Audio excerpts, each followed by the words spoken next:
여러분, 노숙은 개인의 선택일까요? 아니면 우리 사회의 책임일까요? 자, 이 질문에 대한 한국 사회의 대답이 바로 이 법에 담겨 있는데요.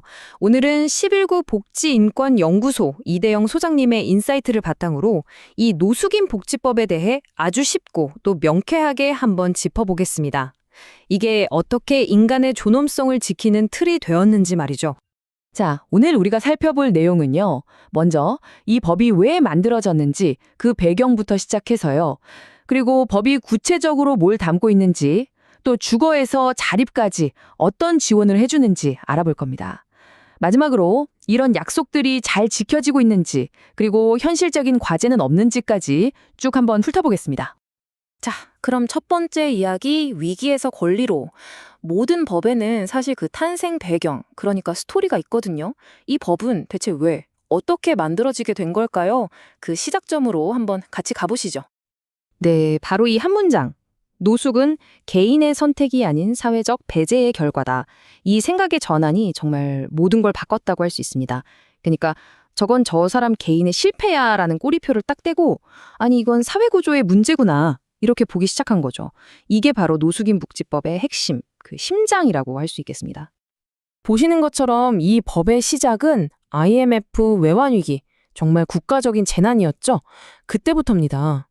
처음에는 그냥 긴급 구호 수준이었는데 이게 10년이 넘는 시간을 거치면서 단순한 도움이 아니라 권리를 보장하는 체계적인 법으로 말 그대로 진화해온 거죠. 자, 그럼 이 법이 도대체 뭘 담고 있는지 한번 볼까요? 먼저 이 법이 보호하려는 대상은 누구일까요? 우리가 보통 생각하는 그냥 길거리에서 생활하는 분들, 그분들만을 위한 법일까요? 전혀 그렇지 않습니다. 이 법이 치는 보호의 울타리는 생각보다 훨씬 넓어요. 바로 이 지점이 정말 중요합니다. 보세요. 거리 노숙인, 시설 고주자뿐만 아니라 세 번째, 주거 취약계층까지 포함하거든요. 이게 무슨 말이냐면요. 이미 길 위에 있는 사람뿐만 아니라 비닐하우스처럼 정말 열악한 곳에서 살면서 주거를 잃을 위험에 처한 사람들까지 보호하겠다는 거예요. 그러니까 문제가 터지고 나서 수습하는 게 아니라 그 전에 미리 막겠다. 정책의 패러다임이 완전히 바뀌는 순간인 거죠. 결국 이 법이 뭘 하려는 거냐? 핵심 목표는 딱 세 가지로 요약할 수 있습니다. 첫째, 당연히 인간답게 살 권리를 지켜주는 거고요. 둘째, 스스로 일어설 수 있게 기반을 만들어주는 거죠. 그리고 마지막으로 우리 사회의 일원으로 다시 돌아올 수 있도록 돕는 겁니다. 그러니까 단순히 밥 주고 잠자리만 제공하는 게 아니라 완전한 사회 복귀, 이게 최종 목표라는 거죠. 자, 그럼 그런 큰 목표를 이루려면 구체적인 지원책이 있어야겠죠? 이 법은 복지 시스템을 아주 튼튼한 4개의 기둥으로 세워두고 있습니다. 하나씩 살펴볼까요? 첫 번째, 그리고 뭐니 해도 가장 중요한 기둥은 바로 주거 지원입니다. 사실 안정된 집이 없으면 아무것도 할 수가 없잖아요. 건강도, 일자리도요. 모든 회복은 바로 여기서 시작됩니다. 그리고 두 번째는 급식 영양 지원입니다. 당연한 얘기지만 당장 먹을 게 없는데 존엄을 이야기할 순 없겠죠. 공공과 민간의 급식소 네트워크를 통해서 최소한의 건강을 지켜주는 겁니다. 세 번째 기둥은 의료 서비스입니다. 거리에서의 생활은 몸도 마음도 지치게 만드니까요. 기본적인 검진부터 전문적인 치료까지 연결해서 무너진 건강을 다시 세울 기회를 주는 거죠. 그리고 마지막 네 번째 기둥, 바로 자립지원입니다. 이게 진짜 중요하죠.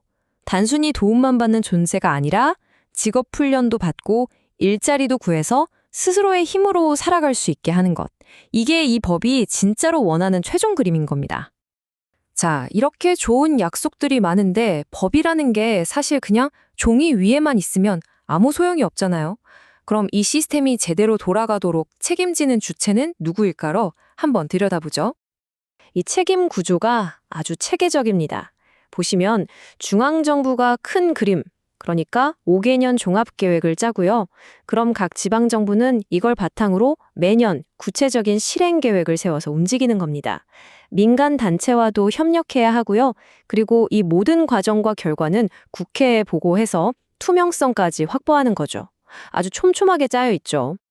그리고 이 책임, 그냥 말로만 하는 게 아닙니다. 만약 시설 종사자가 보호해야 할 사람들을 방치하거나 착취한다거나 이렇게 존엄성을 훼손하는 심각한 행위를 하면요. 보시는 것처럼 최대 징역형까지 받을 수 있습니다. 그만큼 강력하게 책임을 묻고 있는 거죠. 자, 지금까지 법의 내용을 살펴봤는데요. 법은 이렇게 잘 만들어져 있는데 그럼 현실은 어떨까요? 이 법이 과연 우리 사회를 어떻게 바꾸고 있을지, 그리고 아직 넘어야 할 산은 없는지 마지막으로 한번 짚어보겠습니다. 이 법이 가져온 가장 큰 변화, 저는 돈이나 시설 같은 것보다도 바로 이 관점의 변화라고 생각합니다. 이전에는 그냥 도움을 줘야 하는 불쌍한 대상으로 봤다면 이제는 마땅히 도움을 요구할 권리를 가진 시민으로 인정하게 된 거죠.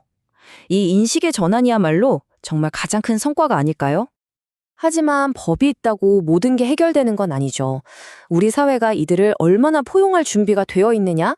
이게 진짜 과제입니다. 이 벤치 수를 한번 보세요. 정말 극명한 차이죠. 뉴욕 브로드웨이랑 서울 가로수길 같은 900m인데 벤치 수가 200개 대 4개라니. 이게 뭘 의미할까요? 과연 우리의 공공공간은 누구를 위한 공간인지 한 번쯤 생각해보게 만드는 대목입니다. 그래서 앞으로 우리가 가야 할 길은 꽤 명확해 보입니다. 먼저 안정적인 집부터 제공하는 주거 우선 정책을 더 확실하게 시행해야 하고요. 또 정신건강이나 중독 문제처럼 전문적인 도움이 필요한 부분에 대한 지원도 확대해야 합니다. 이런 과제들을 해결해서 지금 있는 이 시스템을 더 촘촘하고 더 단단하게 만들어 나가야겠죠? 결론적으로 오늘 우리가 살펴본 노숙인 복지법은 정말 중요한 뼈대를 세웠다고 할 수 있습니다. 주거는 그냥 생존의 조건이 아니라 인간 존엄의 토대다. 그리고 인권 없는 복지는 껍데기일 뿐이다. 바로 이 선언인 거죠. 하지만요, 이 뼈대에 따뜻한 살을 채워서 한 사람 한 사람이 존엄한 사회를 만드는 것, 그건 법 조문이 해줄 수 있는 일이 아니잖아요. 결국 그건 우리 모두의 몫으로 남아있는 것 같습니다.